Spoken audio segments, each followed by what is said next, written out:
Okay, final session of the day. I am absolutely delighted to introduce Matthew Sparks as our final speaker of the day. By way of an introduction, Matthew is a former international gymnast turned coach who describes running away to join the circus. He's a senior advisor for coaching and performance for Cirque du Soleil, and he's responsible for coaching some of the most disciplined performers in the world. With over 30 years' experience, he's passionate about sharing his expertise in coaching and development.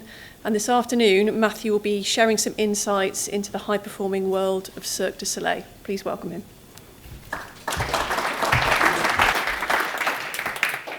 So I'm here because I want to learn from you. That's really why I go around to these things. There's so many of the themes that have been coming up over the last day and a half for me. I'm like, oh my God, it's a lot of the stuff that I already have in my presentation. So this is great. I come and I try and learn from other sports and bring it back to my environment in the circus. And I'm just going to share with you what we do at the circus in the hopes that maybe there's some pieces in there that you'll go, oh, that's interesting. Maybe you'll be able to steal something from me, which would be incredible. One thing that has resonated with me through the last several years is human performance is human performance. And it doesn't matter if it's in my world, which seems like it's a mile away from you guys. Entertainment, circus, soccer. I borrow most of what I've stolen. I steal stuff from everybody. I've stolen a ton of stuff from the All Blacks, for example. It seems like rugby. How could you get further away from the circus than rugby? But I've stolen a ton of stuff from the All Blacks. So we can borrow from each other, and there's a ton of stuff that we can learn and take from each other and try into our own environment. But I think what you'll see as I describe to you what we're doing, a lot of it you'll be like, oh my God, yeah, it is the same. They're doing the same things that we are. I'll start though by framing a little bit about what Cirque du Soleil is, because some of you might know what this company is. Other people here might never have seen us. So, we are the world's largest live entertainment company. We have over 1,700 performers.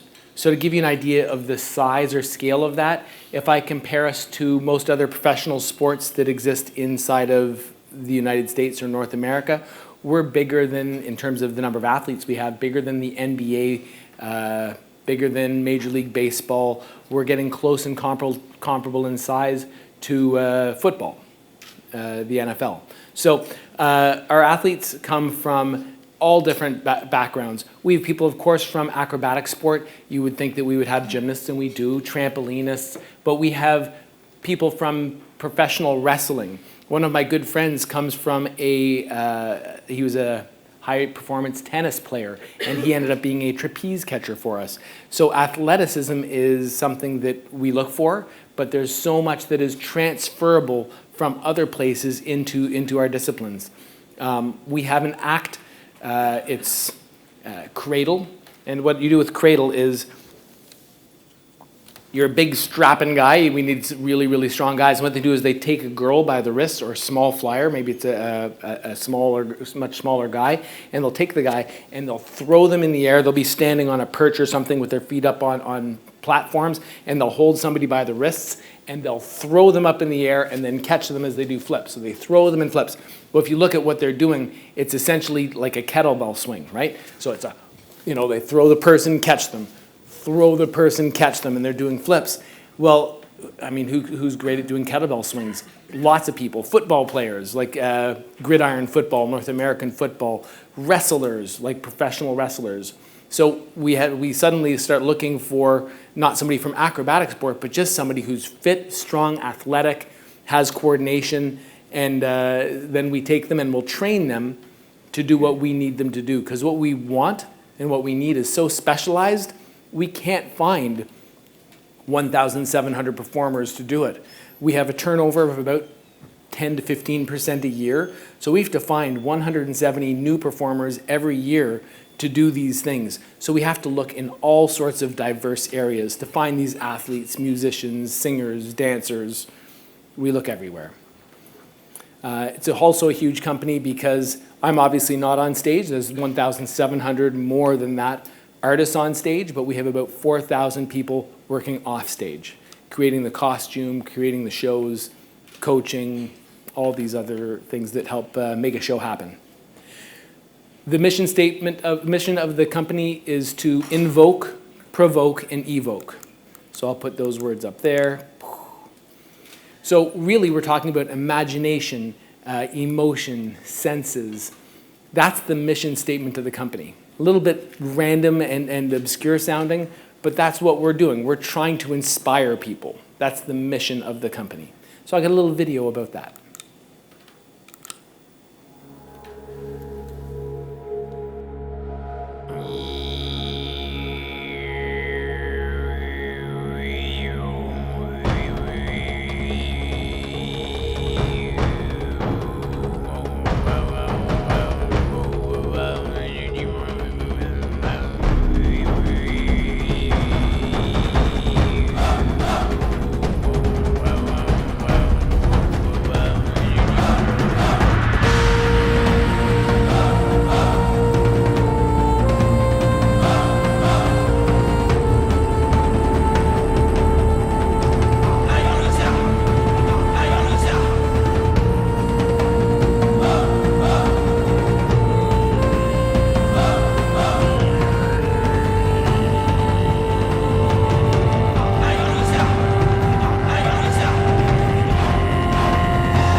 So our company started in 1984 in Quebec, Canada.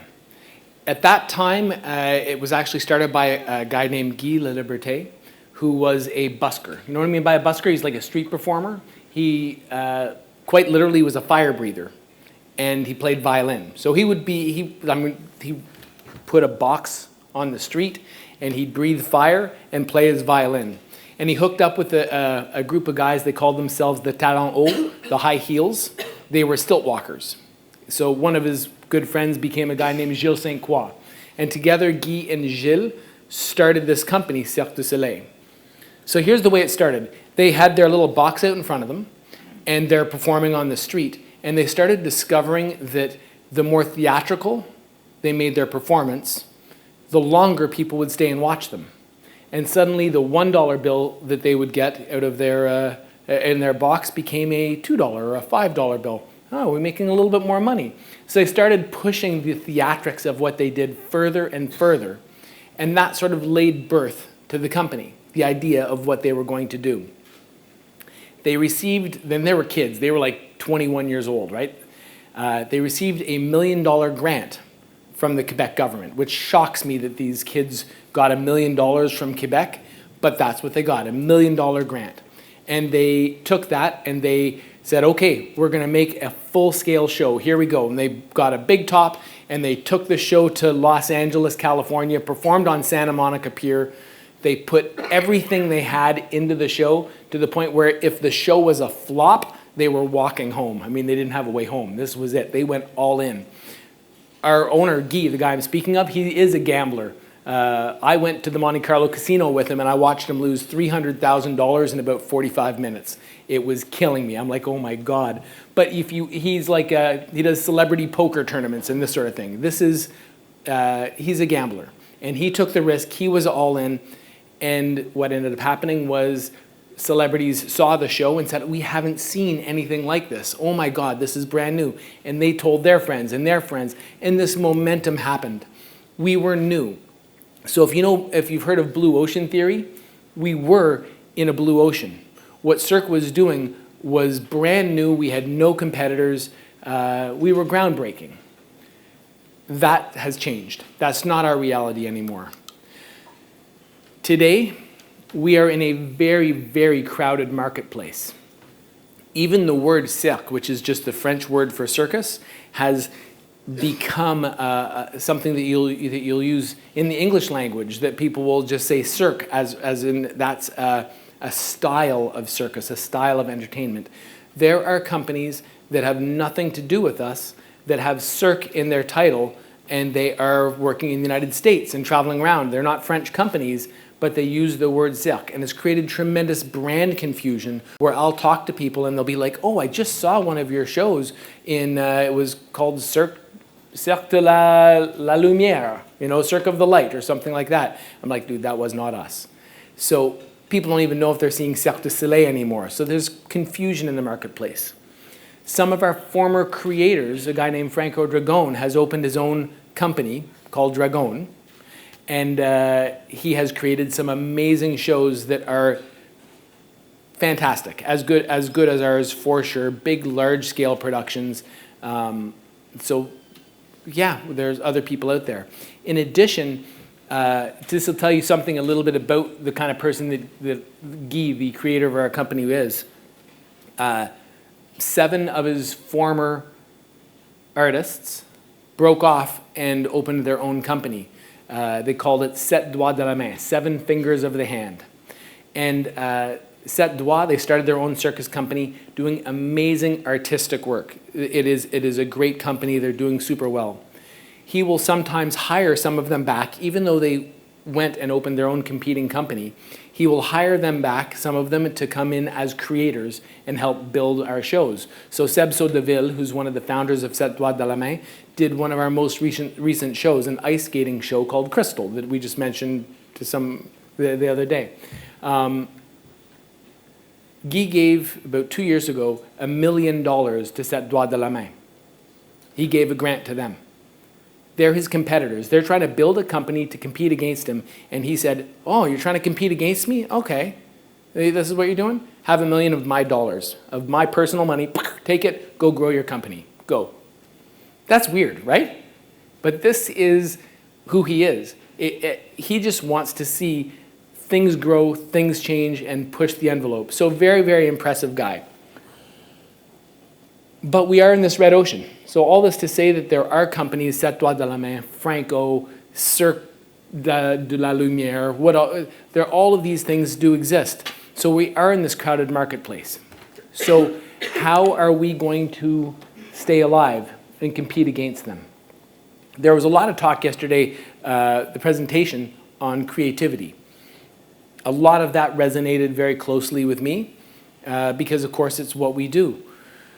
This little quote that you see here, pursuing incremental improvements while rivals reinvent the industry is like fiddling while Rome burns. I don't know if you know this expression, but it's a legend, obviously, that Nero fiddled while Rome was burning to the ground. Didn't happen because there were no fiddles in ancient Rome.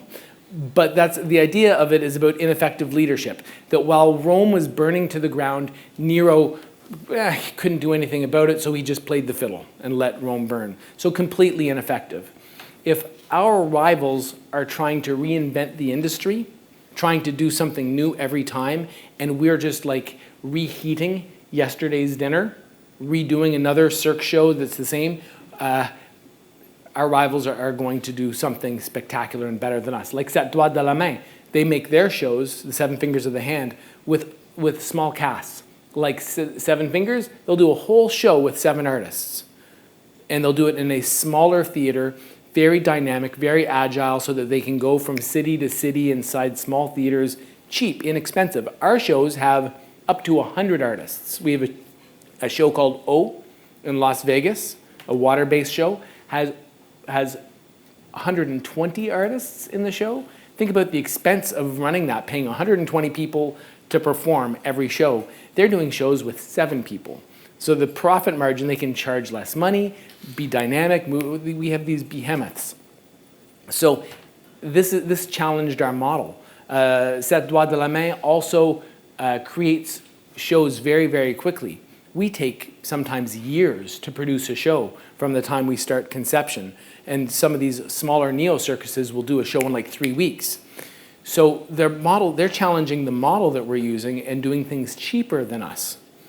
So we really have to think about how we're doing things and change things all the time. Fortunately, that's what we do. It's what we're pretty good at. Our new Disney theme show has a lot of magic, where it's the first time that we've put so much magic into our shows, except for we did do a all magic show with a guy named Chris Angel. But we're incorporating magic really into acrobatics for the first time. And to make it work, we've had to revolutionize how magic is done, because we're doing it where there's no fourth wall. Like if I'm doing a magic trick in front of you, you better not be standing beside me, or you're going to see how the trick is done. And yet we have an audience all around us, 270 degrees anyway. And so we're doing close-up magic, but with the audience all around us, mixed with acrobatics, and had to then revolutionize and change how magic is done so that it doesn't require the fourth wall. So this is an example of us, we're not playing the fiddle. We are looking for what we can do that's different all the time. That means we fail. To give you a little bit of an idea of what our performer profile looks like, mostly we hire athletes. So this shows you where everybody comes from. 32% are people that we would identify obviously as athletes. So we've hired them directly from sport, and from sport we train them, we integrate them, we teach them what we want them to do on stage, and I'll explain that in a little bit, and they go on stage. But it's actually much more than this, because this 40% here, which says that they're people from circus, if you are, this is the way our casting defines where you come from, if you were an athlete who did any show ever, so let's say you're an athlete who already fell in love with circus arts, went to a circus school, and did a gig. You've done a gig as a performer. You are then considered a circus artist. So actually, it's more than 50% of our performers come from sport. So that's a lot. I want to share with you a little video about the transition from athlete to artist, because this is a big journey for us. My name is Marissa King. I went to the 2008 Beijing Olympic Games. I am now a performer on the show Amaluna with Cirque du Soleil. I'm Shona Morgan. I'm an uneven bar artist on Amaluna. I competed in the 2008 Beijing Olympics for Australia. My name is Yvonne Tusek-Wren. I'm an uneven bars artist on Amaluna, and I was in the 1996 Olympics in Atlanta and 2000 in Sydney, Australia. Being able to handle the discipline of your training and looking after taking care of yourself. I learned how to push myself and get to the best of my abilities. And now being part of Cirque du Soleil, we put that into play every day. The show must go on. I learned how to really trust in the team that I work with. That sense of community, that sense of family. When you're out there competing and you have one performance, we do a lot of high-level acrobatics, come very close to each other flying through the air. There's a lot of pressure and you really have to depend on the team you're working with.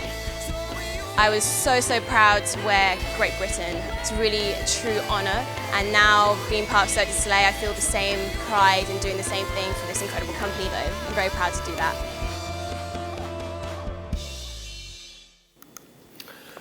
So you heard her mention pride in the company.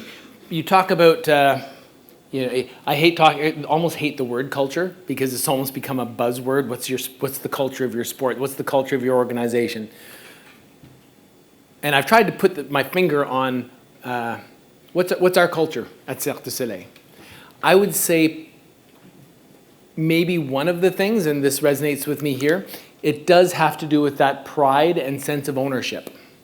So the sense of ownership part is something I want to zoom in on here a little bit, because that's where I think a lot of the pride comes from. Our performers, they're not doing an act. They're doing their act. And they're not performing in our show, they're performing in their show. So this is something that we are instilling in our artists, that they own this. This is their performance. They're the ones on stage. If they don't look good, the show doesn't look good. If our performers are great at the highest level then our shows are going to be good. So a lot rides on them, and we know that. Human performance is the backbone of our company. So we try and instill that, because if we don't have that, none of the rest of this matters, right? Evolution of performance, trying to get better. If our artists don't own it and care about what they're doing, then we have nothing. So that's important. This transition from athlete to artist, this is a hard journey for a lot of people, and not everybody can make it. Not all of these people have performers inside of them. It's a tough one. We go through a big rebuilding process, and it happens at our international headquarters in Montreal. So you're an athlete, and we've hired you, and we bring you to Cirque du Soleil, and this is where you will do your training before you ever step foot on stage. We can't take somebody from sport and bring them and drop them right on stage. There's a craft that they have to learn. So we do that here. We do a lot of stuff at this international headquarters. It's huge, super inspiring place. Every time I go there, when I leave inspired. So that's pretty great, right? Tons of stuff happens there. So this is where we'll create our new shows. The creation process varies greatly from time to time, but this is where all of that will happen. A certain amount of it happens in boardrooms, in meeting rooms, planning in advance, but then a certain amount of it happens with workshops and trial and error and getting people in and experimenting, and then eventually the process of creating. The PPP, the Performance Preparation Program, this is something we do primarily for our at-risk disciplines. And when I say at-risk, I don't mean that it's physically risky. An at-risk discipline for us is something where there's just not a lot of performers who can do this in the world, and we need to teach people to do it. So an example would be there's an act called teeterboard. Teeterboard is like a seesaw, and one person stands on one end and another person on the other, and it goes like this, and they jump and throw the other person in the air. So it's actually quite a popular discipline. Our problem is it's so popular that we have 40 different teeterboard artists working in the company right now. So out of our 1,700, 40 people are doing teeterboard. The problem is there's not 40 teeterboard artists at the level that we need in the world. So that's a bit of a problem. So what do we do about it? We sort of go, well, you know what? I bet we could take somebody from the sport of trampoline. Trampoline is actually an Olympic sport. Can we take somebody from trampoline? Once they get in the air, those trampolinists, they know how to twist and flip. Can we take them and through a period of months, teach them just how to jump on this thing? Because once they learn to jump, once they get in the air, if they can consistently learn how to push, learn how to not lean too far forward, too far backwards, learn how to watch their partners, learn all that, because you do more than just the jumping. There's all choreography and simpler tricks and fun things that we do on it. If we can teach them that, it takes years to learn the flipping and twisting part, but maybe we can take people that have that expertise and transfer it into that. So that's our performance preparation program, but it doesn't just happen for teeterboard, it happens for many, many, many different circus disciplines. So that's our performance preparation program. Okay, repatriated artists are, if an artist gets injured on tour, we don't keep them on tour. We'll bring them back. They might go home. They might go to their home country and do physio there until they're in end-stage rehab, and then we'll bring them back to the international headquarters to do some specific work and reintegrate back into the show. So we'll do that there. And we have international partnerships. So we have shows on cruise lines, and we don't run those shows. They're run by another company, MSC. So we manage all of those partnerships there as well. So for those, they're almost like Cirque du Soleil franchises. It's a Cirque du Soleil show, has the Cirque du Soleil name on it, but we don't run the show anymore. So all of those things we do at our international headquarters. But the main thing that I wanted to focus on with you guys is this athlete to artist transition. So what do? Jeu is acting stuff. I was super excited to see that you guys had done a bunch of acting stuff, and so I actually tweaked this today and threw in a couple of slides that I wanted to share with you on some of the acting we do. That's a big part for us. Jeu it means it's French for play, and those are the acting games we do. It's a big deal for our athletes to learn these acting skills to become artists. And we'll do all sorts of things. We'll do music skills. Some of these guys have never counted music before. And so we're going to have them learn how to count music so that they can do things on counts and on the right times. So then we'll do drumming and percussion so they start learning rhythm. We'll do dance and movement classes because a lot of them, they're going to have to move on stage in a visually appealing way, and they're straight up from sport. So they're not dancers, right? So we don't need them to be dancers, but we do need them to have certain amounts of foundation in artistic movement, and we'll deliver all of that there. This is an uncomfortable process for many of our performers to go through this. I think it's incredibly rewarding and incredibly valuable, but it really does sit at the heart of what we do. This is the DNA of the company, right? This is who we are. So we have to teach these athletes who we are. These are some of the attributes that we really focus on. And here I want to focus on one. This because I know you guys did this who all here did the acting workshops? Not that many. Okay, I thought more of you had done the acting workshops. Okay. So for me, acting, the benefit that I believe it has for sport, and this is the stuff I added in, I think there's something about controlling your emotions that you learn in acting. Depending on the kind of act, there is just physical acting, but for us, we also believe in the truth of emotion. When you're on stage, sometimes you will know when a performance works, but you won't know why. But you feel something. If the person you're watching on stage is portraying genuine emotion, as an audience, you feel it. But when it's fake and artificial and superficial, it just doesn't connect with you.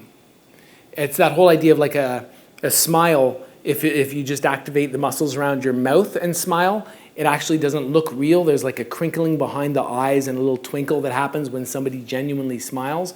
And you might just see a smile and not know why it doesn't resonate with you. But there's something in a genuine smile that you can see and believe. So we're trying to find that people aren't portraying emotions, that they're actually living the moment on stage. And if they're living it and it's real for them, then it's real for the audience. So that's the reason that we invest all the time in that. I threw this picture in there because this is obviously not real, right? Like this is so overacted that you look at this and you don't feel anything except that it's slightly comical, right? So we don't want our artists to do this. We don't want them to portray surprise. They have to really feel surprised if they're feeling surprised. There's one of our performers who's a bit of a legend to me, Dave Labelle. I interviewed him recently because he was wanting to come and coach for us. And he had such interesting answers to the questions I gave him in the interview. But one of them, we were talking about acrobatic performance and levels of expectation. And he said, I don't care about the trick. I don't care about the triple. I want to see the person nervous before they go and elated when they finish, because that's the excitement and the journey for him. So that's the truth of emotion that we want to put on stage, that you see that journey in a performance and that means something. So why is this important for sport? Because I go off on a bit of a tangent here. Performance under pressure. That's sort of a term that's used and slightly overused perhaps. I've done a series of camps with Red Bull called Performance Under Pressure.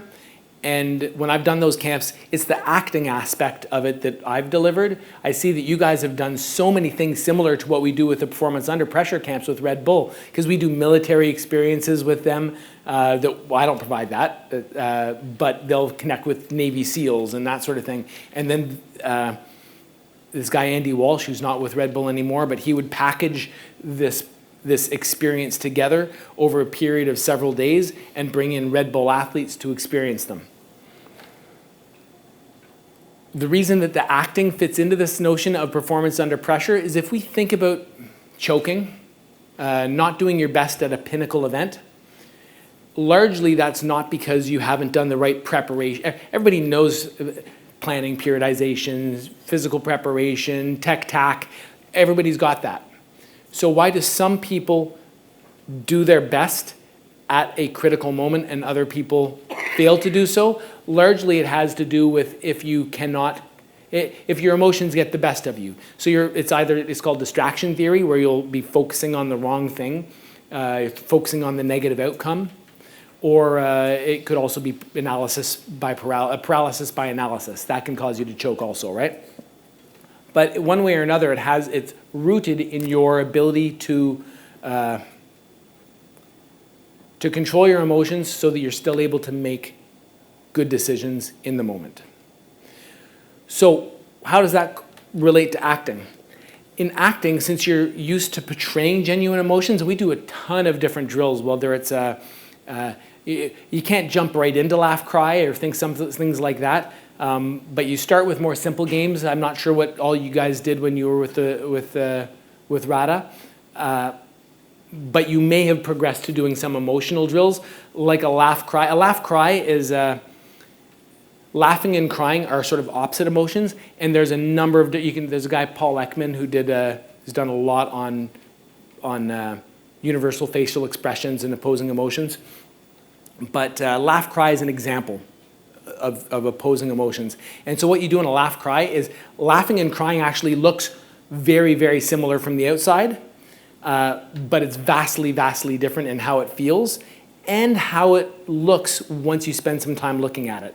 So by that it looks very similar, I'm not good at this anymore. I tried to do this a while back, and I realized how out of shape my muscles are, my acting muscles, because I couldn't do it. I used to be able to, but I can't anymore, to flip between genuine laughing and genuine crying. But if I show you for a second, and even though I'll fail, you'll actually see where it's fake, right? And you could see where it's real. So you'll see that laughing and crying, how they look similar, but feel very different.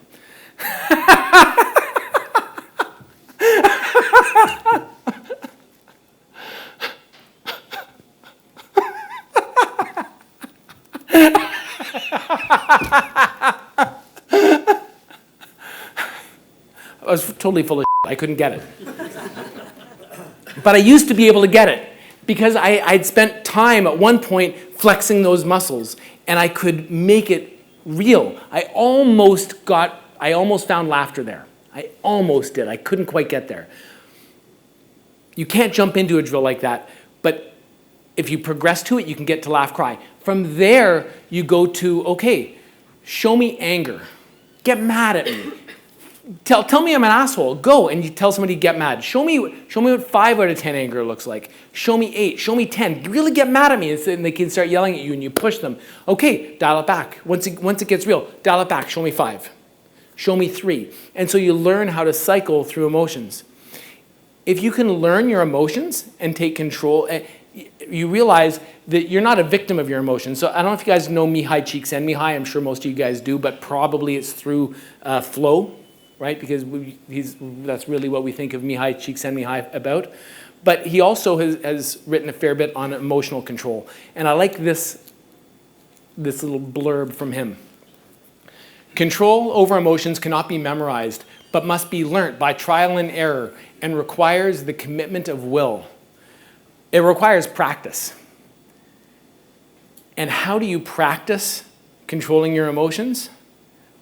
For me, acting has been, I told some of you that I jumped to the circus after 99 World Championships, where Canada was, I'm Canadian, we were trying to qualify our gymnastics team to the Olympics. Only the top 12 countries in the world get to go to the Olympics, right?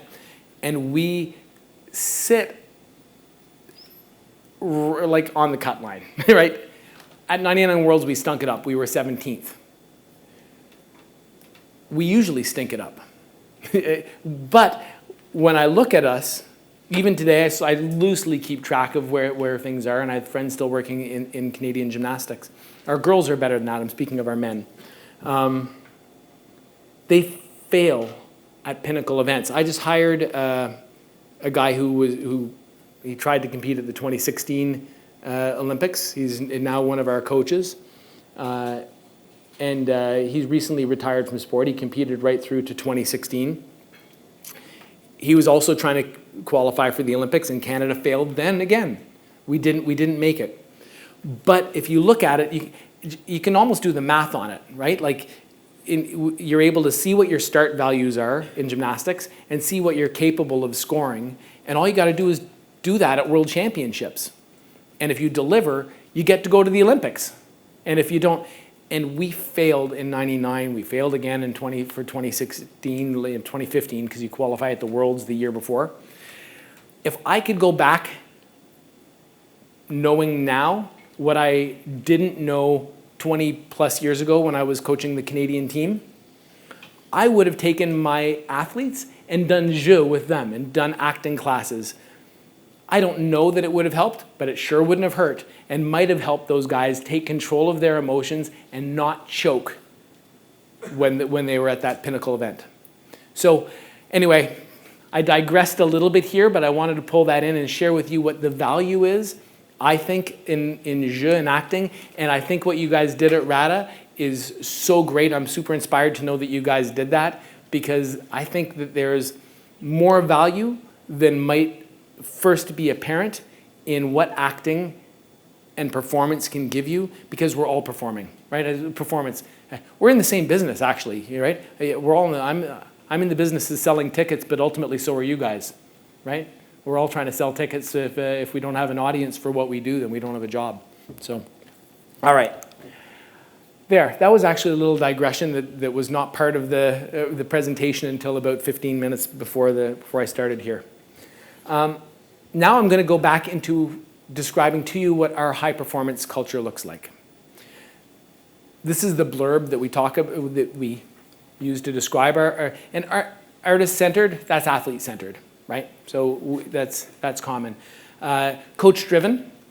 So when we draw it, if we actually draw it, it's athlete centered, but the coach is also in the center with the athlete, with the artist.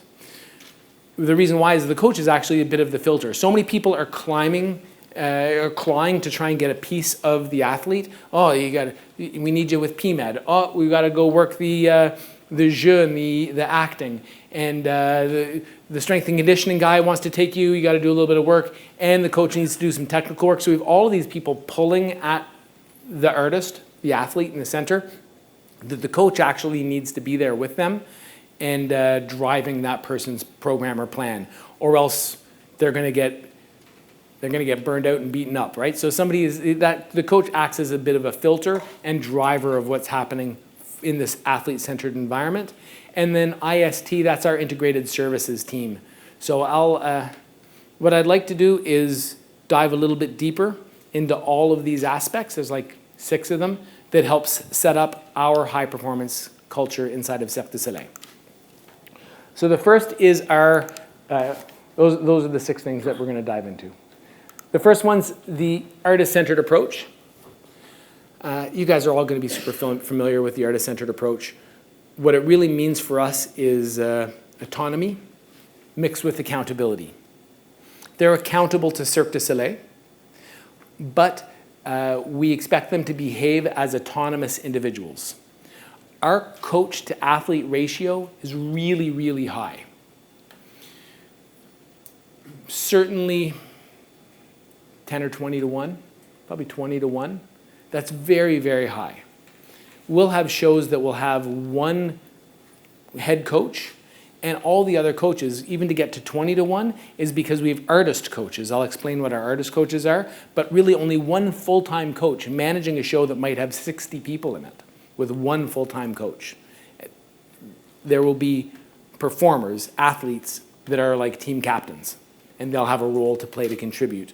But if we look just at the full-time coaches, it might be a 40-to-1 ratio if we look across the company when you look at full-time coaches to performers. So that's really, really high. So that's the reason we say they have to behave autonomously. But autonomous doesn't mean that it doesn't mean they do whatever they want. It means that we expect them to exist within the framework that we've put in place, and that we shouldn't have to babysit them, right? So they have to be intrinsically motivated. We provide tools to them, an athlete management system, a place where they might have a strength and conditioning program that's assigned to them, and we expect them to go and deliver it and go to the training room and get that done on their own without us holding them by the hand and taking them there. And we can't have somebody watching every rep. We just don't have the resources. So they have to go and do it with quality on their own unless we identify that they can't, and then we'll do targeted interventions. But for the most part, we need them to be able to do that on their own and use those tools that we provide. And we need them to conduct themselves in a professional manner and represent Cirque du Soleil. So that's really what autonomous means for us. It doesn't mean they're doing their own thing. It means they're doing what we expect a Cirque du Soleil artist to do without us having to tell them. So let me just take a look at these categories of performers that we have. We do have experts. So we'll hire somebody who is already an expert in what we want them to do on stage, and they don't require the PPP, right? We'll hire the best juggler in the world because he's the best juggler in the world, and we hire that guy. That doesn't mean he's an expert learner or understands how to self-manage and self-regulate, so we might have to do some education with that person, but he is an expert on what he does. Then we will have somebody who is a novice. That's somebody who we're taking into the PPP. They might transition from novice to expert relatively quickly because they have a base to draw on. Or this could be a novice in a second discipline. For example, they have to learn to act. We've taken somebody who is an expert in what they do, but now they're a novice in the acting skills that I described, and we have to nurture that with them. Or, there's a lot of ors here, we've hired them to do a main act in the show, but now they're doing a secondary act in the show as well that's a large group act. Maybe it's an example would be, we used to have a show called Kidam that had a jump rope act, skipping, where they did double Dutch and all sorts of that sort of thing. We did have a couple of people that we had hired who were like professional jump ropers, but it was a large group act, so we had almost the whole cast contributing to this one act. It was a big full stage of lots of people, and we had to teach all these acrobats and circus artists to do double Dutch as part of a larger group image. So they were then novices in jump rope, even though they were experts in what they do. And then finally, transferring skills to new disciplines. This would be like the PPP for teeterboard. We'll have somebody who is an expert on one thing, and we're like, we can take what you're really, really good at and teach you to do something else. So you're not an expert, but you're an expert in something, and we think it's transferable. It's like my example of the guy some big, strong, strapping guy from professional wrestling who can do great kettlebell swings and is a performer because he's in this professional wrestling world and coordinated, surprisingly super athletic. Some of those guys are great athletes. Now we have to teach him to throw instead of swinging a kettlebell, throw and catch a 90-pound girl. That's going to be his new job. Well, that's a transferable skill that we're going to try and teach to that person. So what does an expert performer look like for us? Because our expert performers need to largely monitor themselves and take care of their own performance because we have maybe 40 athletes to one coach. They need to be able to self-regulate, improve on their own, watch video of their performance and self-critique. So this is a skill. This takes a high-level expert to be able to do that. The way they're going to be able to do that, the first thing is they have to really know what they're trying to do. So the job of the coach is to create a clear mental representation for the performer. And if the performer has a clear mental representation of what they are trying to do, then they do have that ability to critique and self-correct. What's the role of the coach then? Obviously, when we're taking them from novice to expert, it's to create this for them and to try and help them develop this.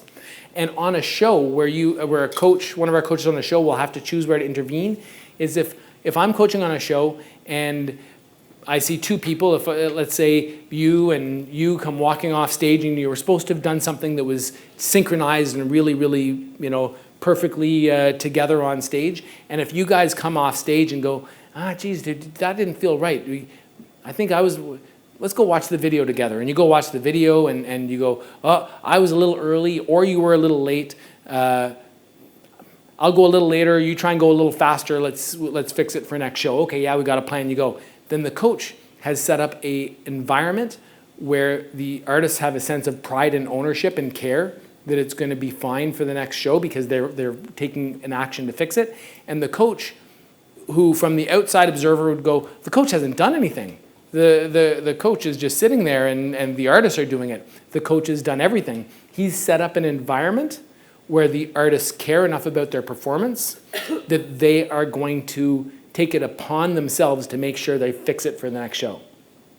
But if the coach then needs to be constantly monitoring the environment at Cirque and go, they didn't do it, that was pretty shitty first show, and they didn't do anything about it. So now the coach in our environment will intercede and go, how did that feel first show for you? Were you happy with how that went? Did you feel like that was okay? Have you guys watched the video? I think we can fix that next show if you guys watch the video together. Come with me, let's go. So now the coach is taking control of it. The coach is then correcting the environment if it's not functioning the way it needs to, with the artists self-regulating, taking care of themselves. So that's the coach's role. The coach can't babysit 40 people, you just don't have the time, right? So it's a little bit different perhaps to the way it would function if you had a different coach to athlete ratio, but it's what we have to do. As part of that athlete-centered, artist-centered way of functioning, there's it's the questioning model. We all talk about the questioning model, and there's that sort of, the GROW model is sort of one of the ones that's sort of frequently delivered, where what's your goal and what's really happening, and ultimately leading to which one of these options are you going to choose. So that's that questioning approach. The person who nailed it for me is a guy named Dave Ross. And it's not the GROW model of questioning, it's the way he phrased it to me. He's one of the people that I would consider to be one of my mentors, one of my coaching mentors. For him, he was a athlete-centered coach long before that term ever existed. One of our current head coaches was coached by him, and his name's Paul Cameron. Paul told me once that he thought when he was an athlete that Dave didn't do anything for me. Paul was a good trampolinist. Paul made it to finals at World Championships on trampoline. So good. Never won a medal, but finalist at the Worlds. And he said when he was an athlete, he thought Dave didn't do anything for me. I just had to work really hard by myself, and like Dave was just sort of somehow there through all those years, but I did that. This coach, by the way, is the only. Here's a weird thing. So I said Canada stinks it up at gymnastics. We don't stink it up on trampoline. Trampoline has been a medal sport in the Olympics for a relatively short time. The first year was 2000. So we have 2000, 04, 08, 12, 16. 5 Olympics. Canada is the only country that has won a medal on trampoline at every Olympics, all 5.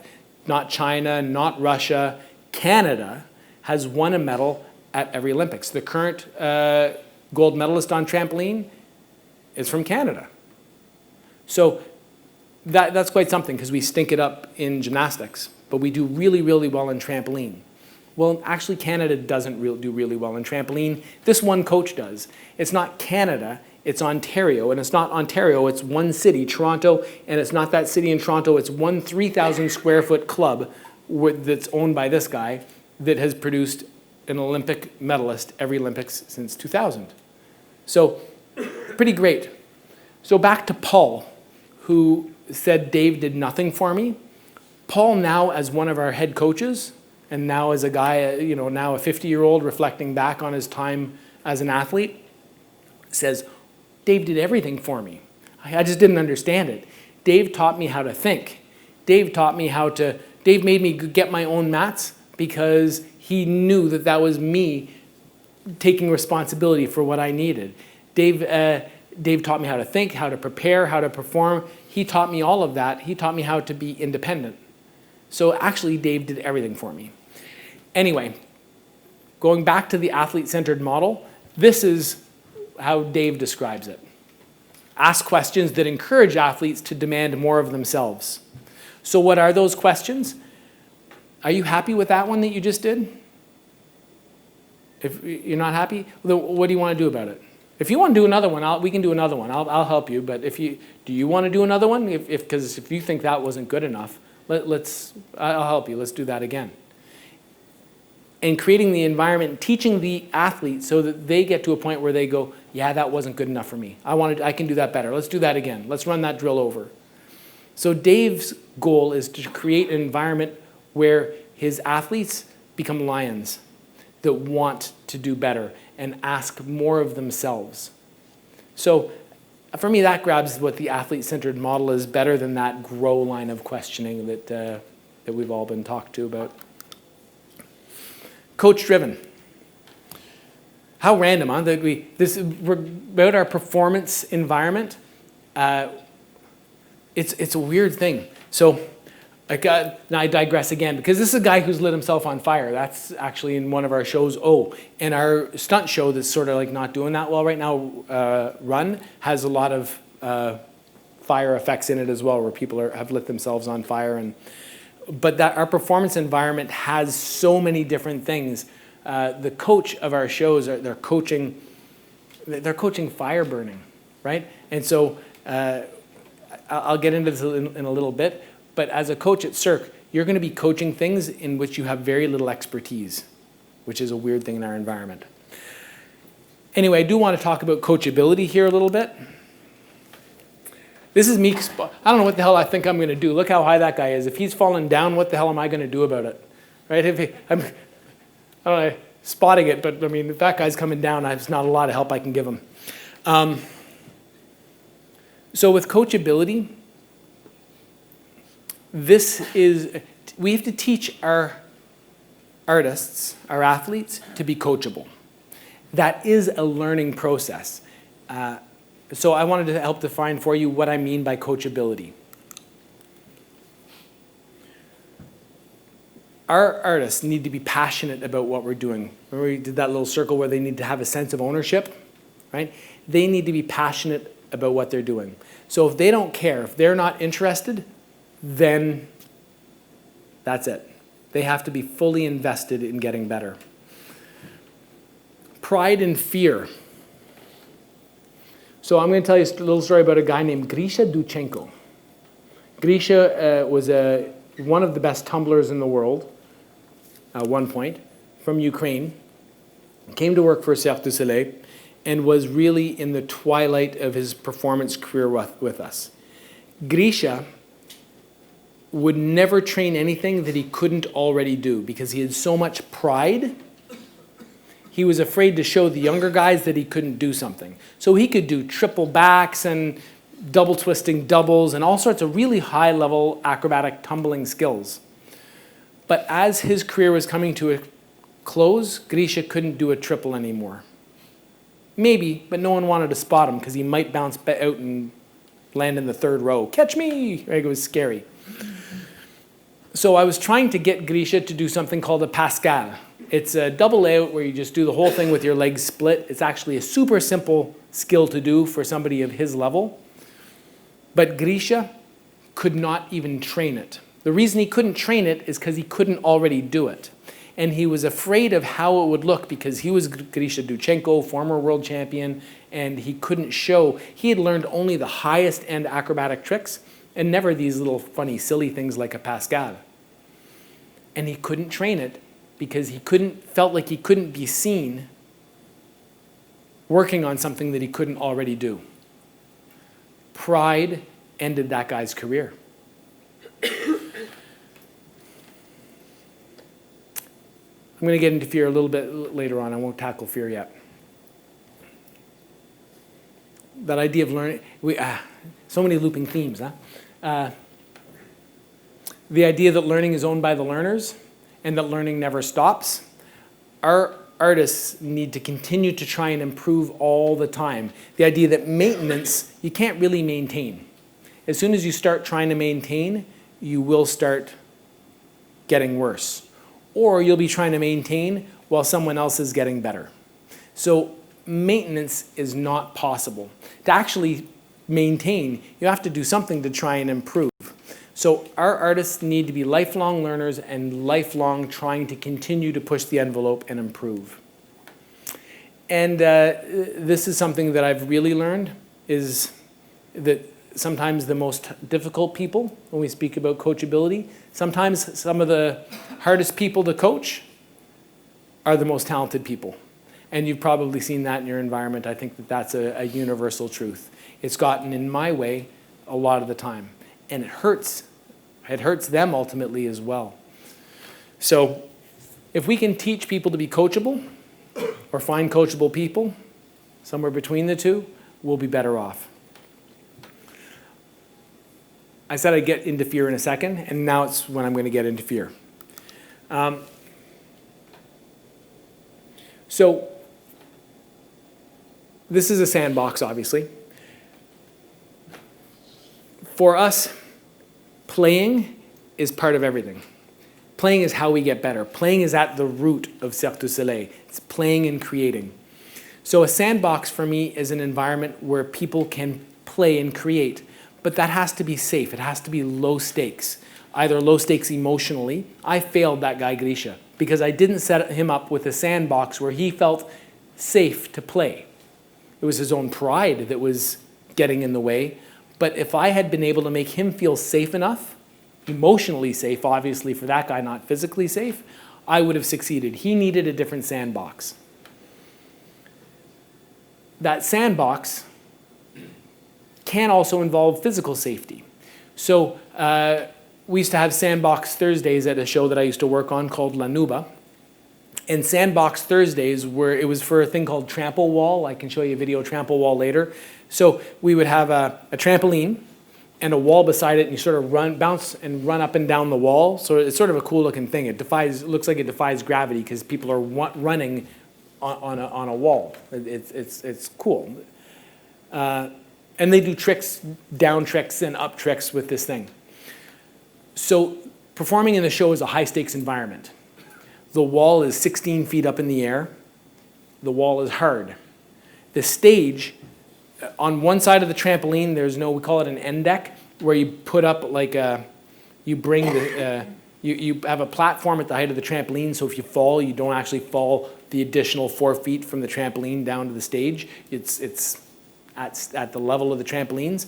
In the show, there's no end deck. So if you fall off the trampoline, you fall from the height that you were bouncing, up maybe from the top of a 16-foot wall. And if you miss the trampoline for any reason, then you're going all the way down to the floor, and that's not good. So it's a high-stakes environment to perform in the show. Sandbox Thursday, well, it turns out the wall was actually, it's on a hydraulic lift, and we can bring the wall down and up. So we can bring the wall lower so you can try new down tricks. We put end decks up so that if you fell off, you wouldn't fall off to your doom. And we put mats on the wall, so now the wall isn't hard. The wall has matting on it, so if you bounce from the trampoline and collide with the wall, well, that's not going to hurt that bad. And we made it a safer environment because on Sandbox Thursdays, you were told, hey, it's a mandatory training, everyone's coming, you're going to work whatever you want to work, as long as you work only things that aren't in the show. Okay, so that sets up a little bit of a parameter for people where it actually becomes an emotionally safer environment because everyone's doing things they can't do, right? So if I could have provided that for Grisha, maybe he could have worked Pascal, because everybody's, I've made it physically safe, but it's emotionally safe too, because they're all trying new things. Everyone's pushing their edge. Our show Love had Sunday Fun Day. So it was Sandbox Thursdays at Lanuba. Love, it's a Beatles-themed music show in Las Vegas, has Sunday Fun Day. Sunday Fun Day is the same as Sandbox Thursday, right? That's just what they called it at their show. So Sunday Fun Day. You're going to come in, you're going to train, and we aren't working on the show. We're working on fun stuff. It's that idea of the performance zone versus the learning zone. We do a lot of shows. Some of our shows perform up to 500 times a year, 476, 478. That's a lot of performances per year. That's a lot of game days in a year. So when you think about learning zone versus performance zone, it would be really easy for us to get stuck in the performance zone. These days, Sunday Fun Day, Sandbox Thursday, they are a conscious effort to sometimes swing back to the learning zone. So we know, as you guys do, that the learning environment is more important than any of the direct coaching that we can provide. So this is, for us, is all about setting up that right environment. So that's coachability. Moving on from that, we have our integrated services team. Listen, I don't want to, IST, you guys are all functioning in integrated services teams already, so I don't need to spend too much time defining it. But I can tell you why we embrace the notion of it. It doesn't work that well for us. Specifically, our performance medicine and coaches sometimes are butting heads, but maybe that's part of integrated services team. Maybe that push and pull, that butting heads, maybe that's part of an integrated services team. I don't know. But we do have that. Sometimes with our IST, I'm aware of the tensions that we sometimes have between performance medicine and coaching in my environment. But the idea behind that is, if we look at this services model and we say, okay, athlete and coach in the middle, right? Athlete-centered, coach-driven. That's the reason we have the coach there. And if we talked about something like injury prevention, well, who owns injury prevention? Who can contribute to injury prevention? And is it the coach? Is it the athlete? Is it performance medicine? It's all that and more. So that's really the idea behind our integrated services team, is not just injury prevention, but everything. There are players who can contribute to so many things. Injury prevention is a big one for us, but all of these people and more can impact injury prevention. So if we can have them all around the table and being part of that discussion, then we're doing something right. So what does our integrated services team look like? So we got the athlete in the middle, and we have all of these things floating in around them. We have coaching. We have performance medicine. We have our artistic direction. Those are the people making sure that the artistic work and the quality of the show remains high. We have company management. We have travel and lodging. If you're moving from our touring shows, they're moving from city to city to city. So we have a whole travel and lodging, and that's hugely impactful. Making sure that we have all with that travel and lodging, sleep opportunity, right? Where are they sleeping? And if they're finishing shows late at night and having training the next day, where the hotel is going to be and how we're going to get them to the hotel and back affects sleep opportunity. So this is all part of the integrated services team. Ideally, this is not the ideal model. The ideal model would look something more like this, that all those things are interlinked and it's all cogs of a wheel all rotating. So this is what we aspire to do. Mixed bag of success, I would say, on IST. We're ambitious to make it work. Performance management. This is sort of this one's really, really interesting for me, and actually we're just launching, it's called our peer review show assessment. So we just sent out an email last night to all of our all of our coaches, all of our head coaches all across the company, that we're now launching our next peer review show assessment. It's an annual process that we go through. It's long and time consuming. I'm going to describe it to you. I'm super happy that we do this. It's been a powerful tool for us, and I'll explain why. So our peer review show assessment. If you guys stink it up, you have really, really clear feedback. You lose a game. You lose a bunch of games. Your public isn't happy. Your management isn't happy. There's a scoreboard, and you can see that things aren't going well. For us, it's not that clear and obvious, because we can stink it up, and we know we did a bad show. That was not our best. And we go out to take our bow, and the audience stands up, and the audience gives us a standing ovation. You guys were amazing. And so the feedback that we're receiving is as if we just won the game. The feedback we're receiving is, here's your gold medal. And we know it was a subpar performance. They saw a show that they spent $100 on, so they want to be happy. So it was a great show. There was great music, because we didn't screw up the music, and there's costume and lighting, but we know that that was a losing game. So how do we critically analyze this and actually get real feedback? How do we get a scoreboard? That mattered for us. So that is where our peer review show assessment came in. What we do is all of our shows, so we just launched it last night for this round. All of our coaches are going to submit high definition video of every act in their show, and it goes on to Dartfish TV, which is a platform that we use.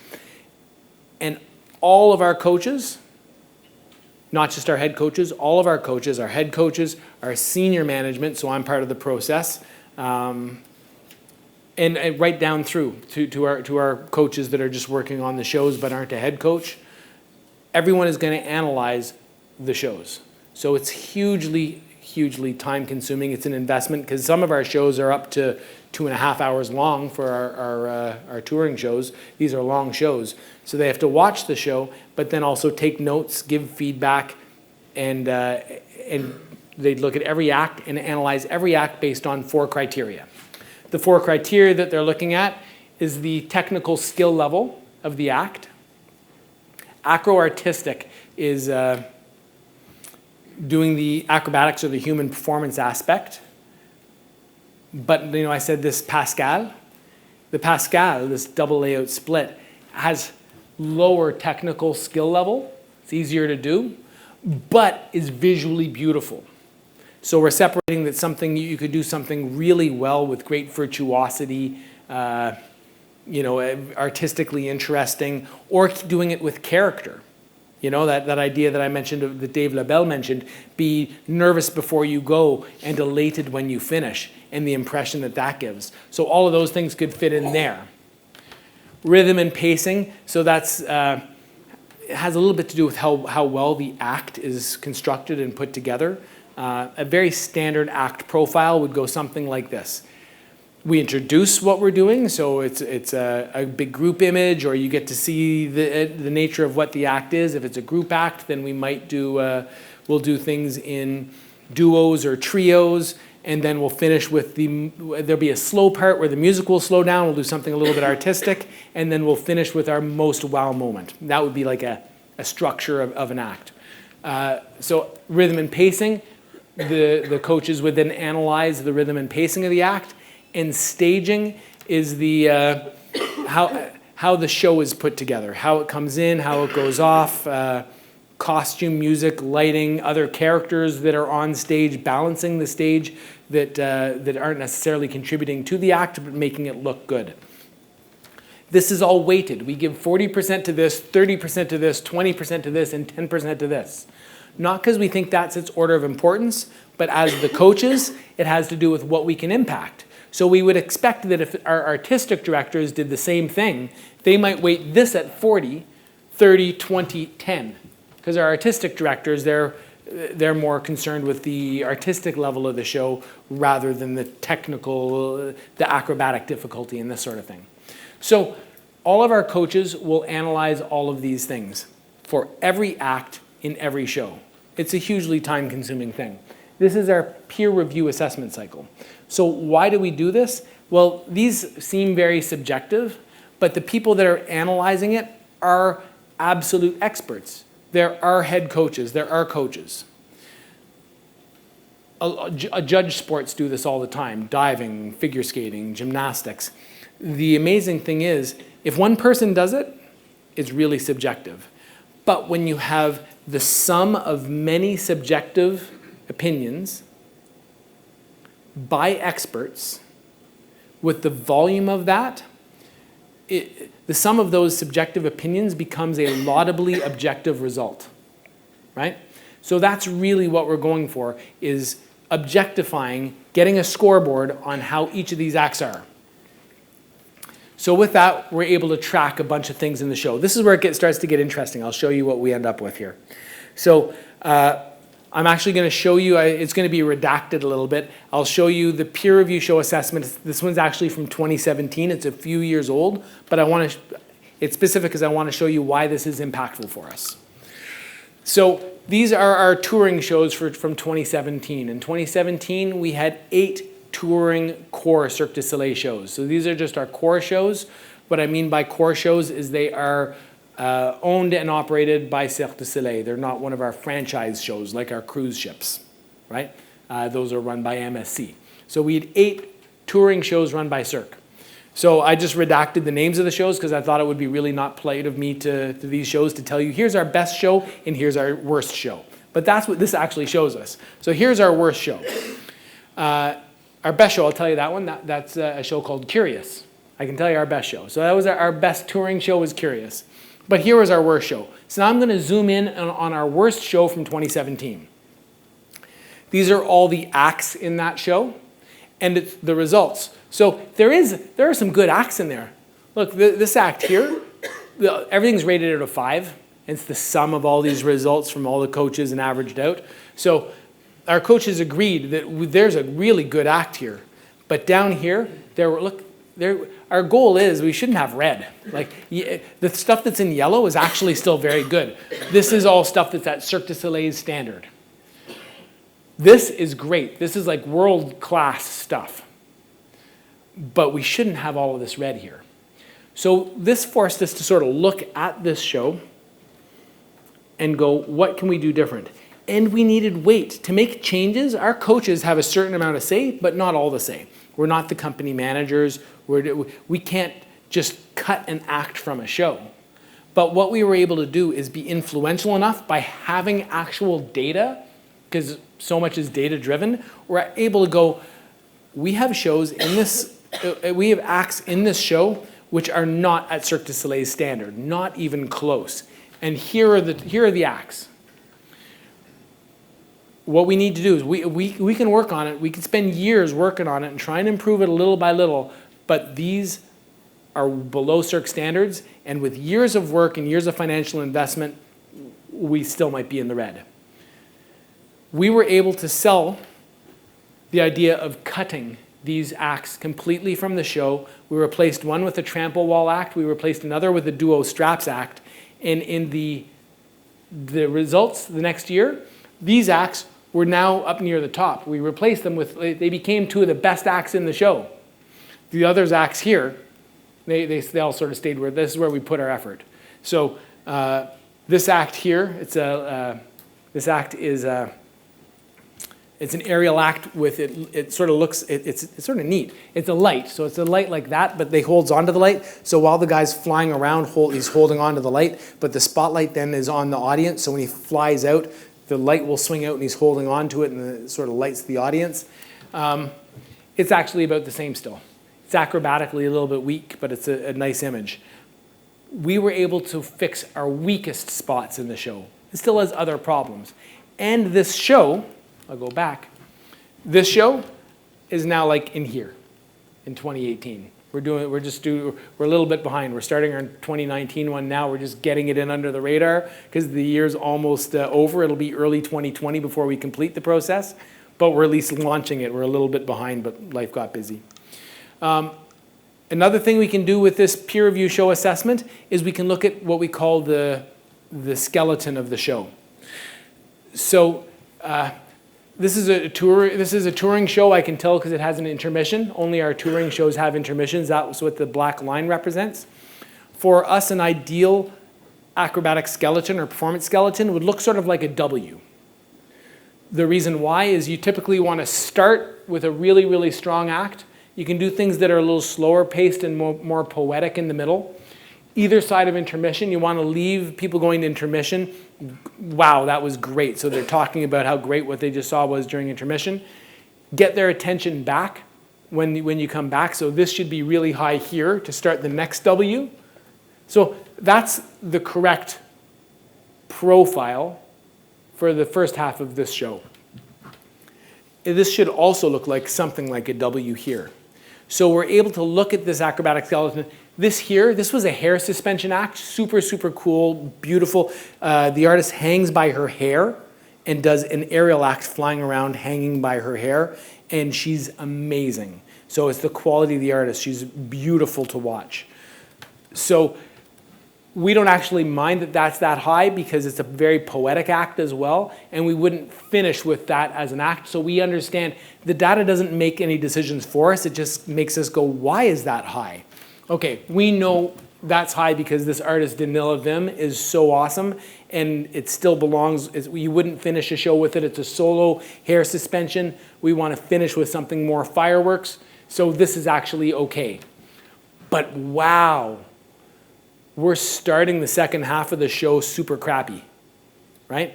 So this allows us to have a reflection on this. And so part of the current debate, we didn't tackle this yet because this is part of 2017. So you deal with your biggest fire.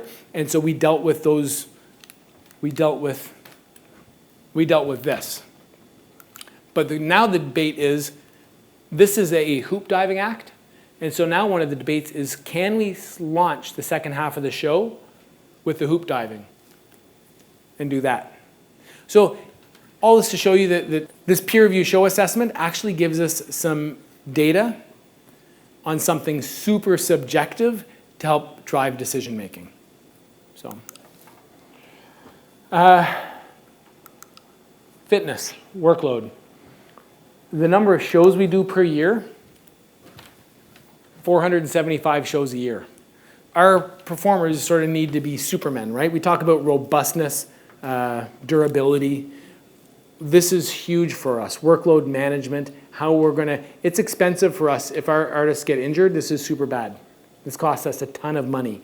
Having to replace them hurts the quality of the show. Same as if one of your players got hurt, right? Costs you money, you don't have your best players on the field, the quality of the show isn't as good. So building this durability and sustainability for our performers is huge. They have to be superheroes. We do have a athlete management system. I'm certainly not trying to sell you guys on Coach Me Plus because I have some critiques of it, but that's who we are with. Coach Me Plus, it's been good for us. We track a fair bit of stuff there, including workload management. I'll jump into more of what that is, but we do tons of stuff with work. We do medical intakes when people come in.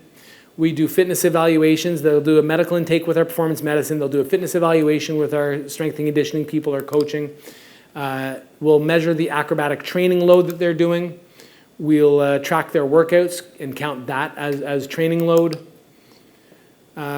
Questionnaires, like we'll have player profiles where it's got a bunch of questions on it, like who's your best teammate and why? Who do you want to be in 3 years? How do you want to be remembered when you're not when you've retired from the show? And what things do you need to improve most to be at your best? And then when we're speaking to them, this will allow us to have conversations with them. So when I say it's a questionnaire, it's this sort of thing. And then they'll open the application on their phone, and then it's got a bit of a reminder that they've self-identified that they need to work on, lower extremity power. They've sort of put that as a goal. And then when we're meeting with them, we went, hey, how's that going? It was a self-identified goal of yours that you wanted to work on this. So questionnaires, show readiness. So it's a percentage. We track integration timelines. Show load, again, it's part of the workload management because our total load isn't just, it's not just the training, it's how much work they do in the show counts as load. I'll explain what we're doing for workload management in a minute. All of this fits together for us. We call it durability by design. I said robustness, durability. It's all part of the same idea. And we've packaged it together. I'll show you this.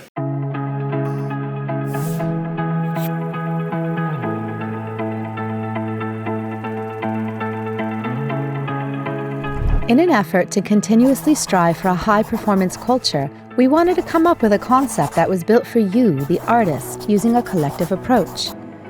After months of discovery with artists, coaches, performance medicine teams, artistic directors, and company managers, we've put the very best ideas into a single initiative. It's called Durability by Design. Your job, your responsibility is to keep the wow on stage night after night. Our work, our expertise is used to better support you through the path to ensure we put the best performance on stage night after night. Durability doesn't happen by accident. It is by design. Durability is your ability to withstand the physical, technical, mental, and emotional demands so that you can perform your best night after night. By design means that you and your team approach your well-being with an intentional, proactive, and interdisciplinary approach so that you can repeat your performance with optimal health. Durability by design is a team approach that combines the best elements of healthcare, performance optimization, and enhancement, including workload management, injury risk reduction, and much, much more. We break this down into 3 key pillars. Prepare. Diligent technical and psychological preparation. We use targeted planning and education to develop physical and emotional qualities that enhance performance and reduce injury risk. Perform. Achieving your maximum performance potential. This state of performance excellence is achieved through a combination of preparation and recovery, resulting in a state of accomplishment and personal fulfillment. Recover. An optimal state of well-being. Restore yourself to your best state through appropriate sleep, nutrition management, and healthy lifestyle habits. From artists to coaches, performance medicine to technicians, our mission is to keep the wow in the performances every night for our audiences. Durability by Design is a company-wide initiative that starts with you. It's an artist-centered approach where you work with your team and resources to create your own best individualized plan. Stay healthy. Stay engaged. Durability by Design.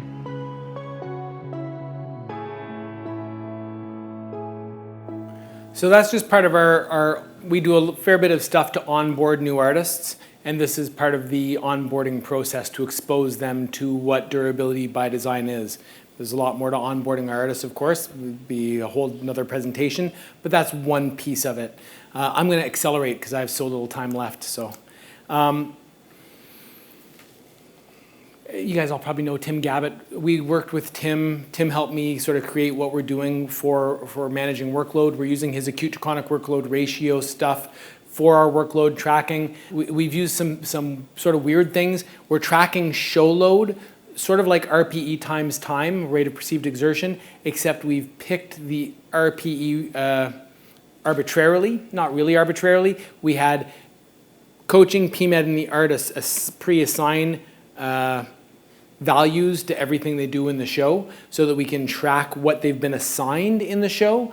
We're getting rate of perceived exertion from them for training load, and we're trying to put all of this together to get a picture of that. So what it looks like for us, our coaches open Coach Me Plus, and they're able to see anybody that is flagging in red with really high or really low workload.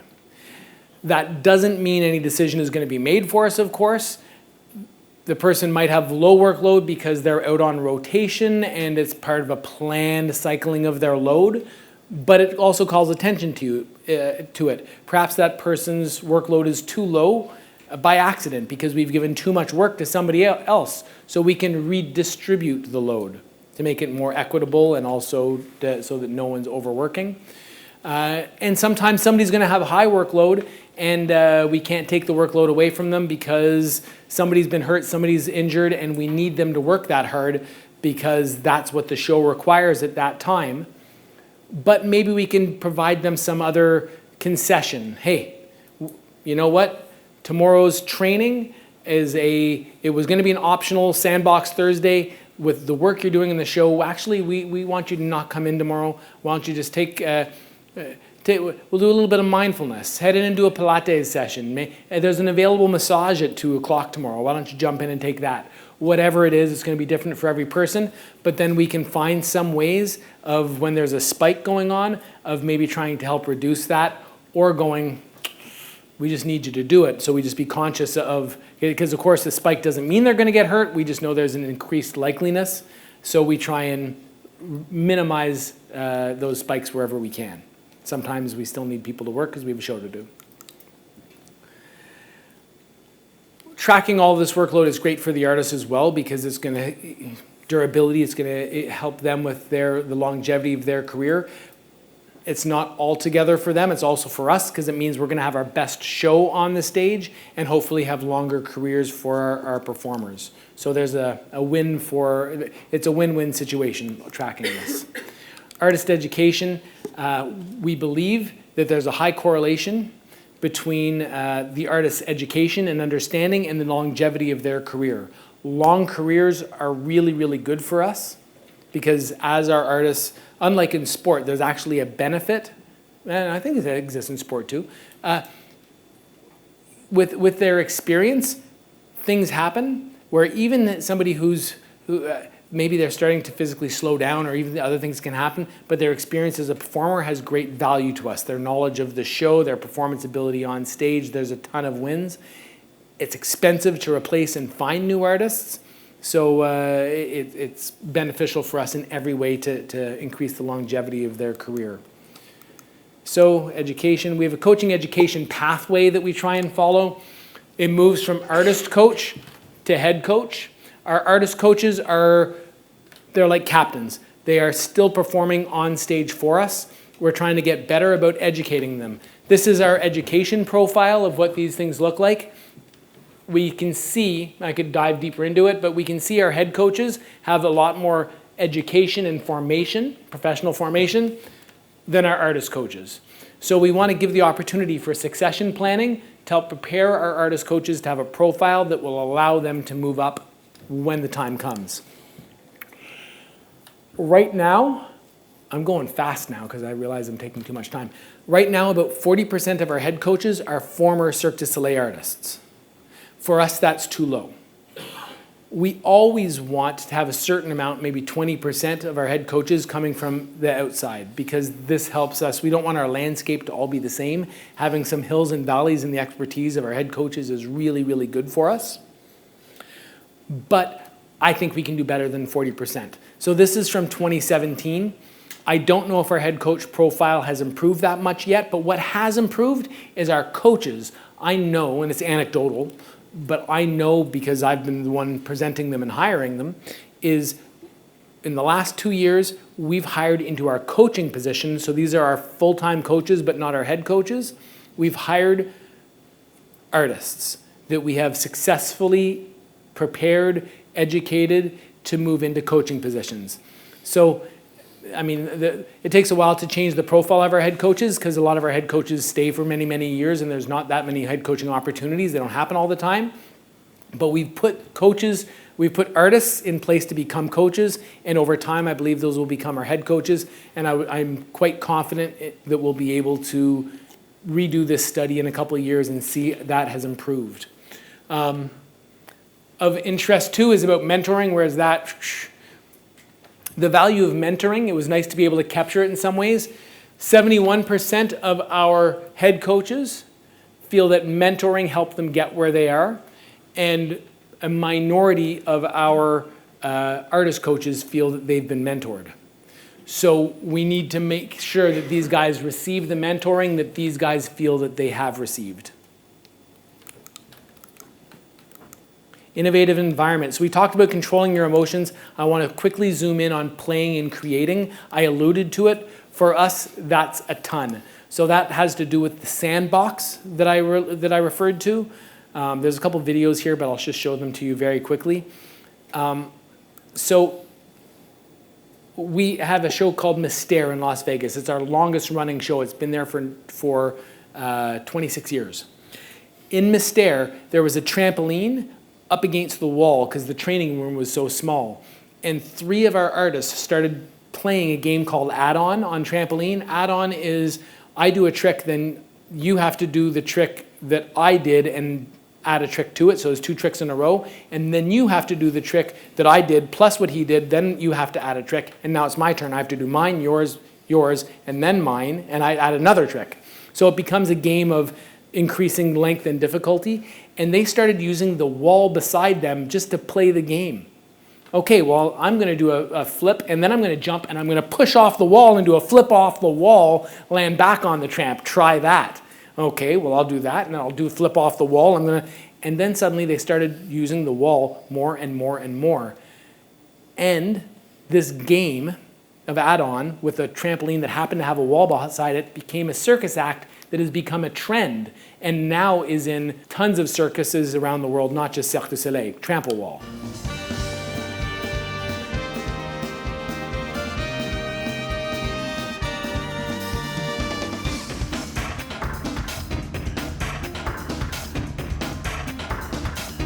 So you see, okay, I won't watch it too long because I'm going to run out of time. I can see that the cane is about to come in and pull me off stage, so I'm going to go super quick.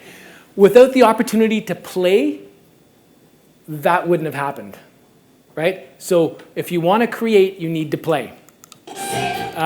Okay, so curious, we had an idea of creating a trampoline. The way a trampoline was invented was actually based on a trapeze net. So it was invented by a guy named Larry Griswold and George Nissen, right? And they took a trapeze net and put a frame on it and started doing, and that's how trampoline was born.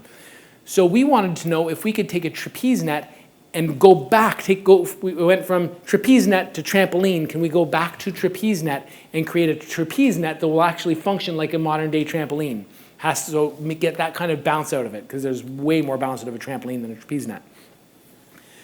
We created it, and then we're workshopping it in Montreal, and we discovered it didn't work. The amortization was way too slow. You couldn't really jump on it. It was way too soft, even though we did whatever we could to try and make it work. And then one of our coaches, a guy named Mitch Head, who actually has a trampoline background, was up on it, and he said, I wonder if we could kip it. So kipping is, let's say you're about to land on a trampoline. Right before you land, I would push down, and by me pushing down, I stretched the net more.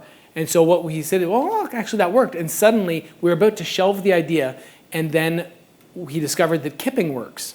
And so by just not giving up on it and sort of pushing it, we discovered that if you put enough people on the trapeze net and push at the same time, you can actually get not just the bounce you do off a trampoline, but way, way, way more bounce, like 40 feet of air time. So watch these guys.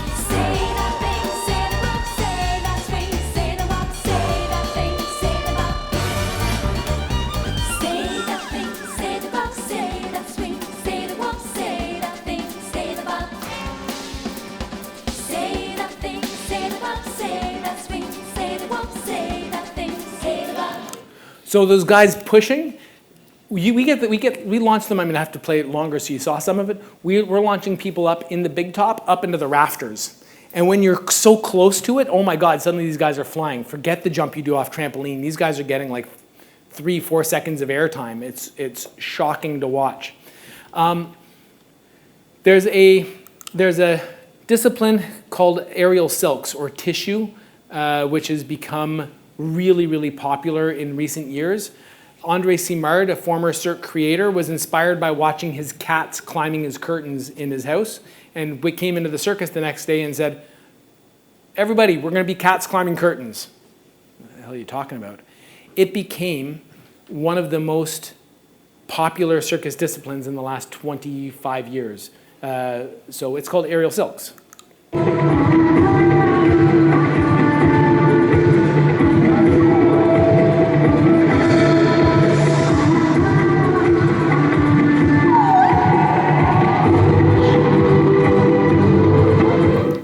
So that was inspired by him watching his cats climbing curtains and having the ability to go in and say, here's what we're doing today, guys, right? So pretty fun.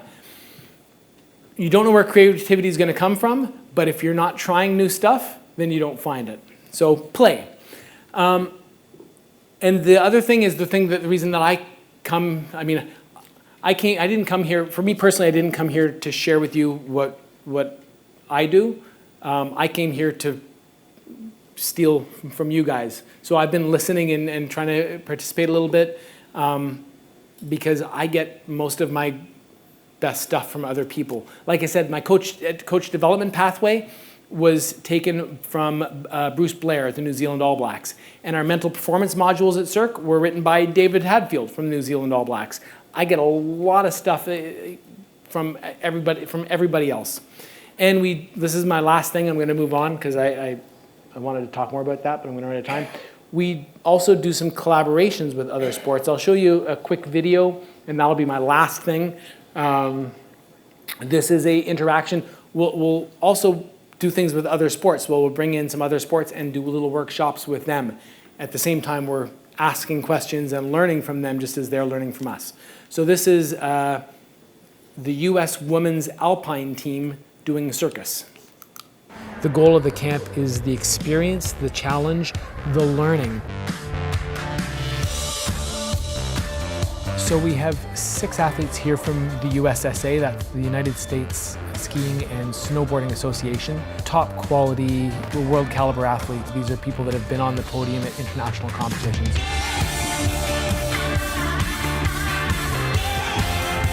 We have this opportunity to do this week with Cirque du Soleil, and I was like, oh, we aren't going to be able to do anything. Like, are they sure they know what they're getting into? We've tried to expose them actually to a wide variety of disciplines. We're doing trampoline, Rusia, Russian bar, Russian swing, bungee trapeze. I love the bungee. with the buffon, Buffon was really fun. African dance and drumming classes. the makeup. Makeup was the most challenging part. So we're doing quite a scope of things with them. That's really the intent here, is to challenge them broadly.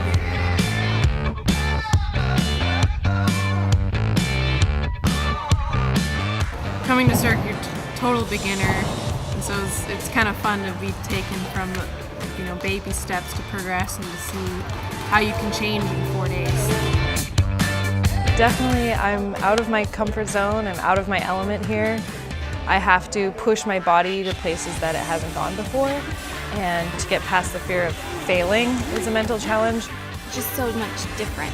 You have to kind of turn off everything that you want to do and try to relearn something else. It really correlates to ski racing because you're throwing your body down the hill pretty fast, so it's got to face your fears. So it's great to come here and face our fears in a different way.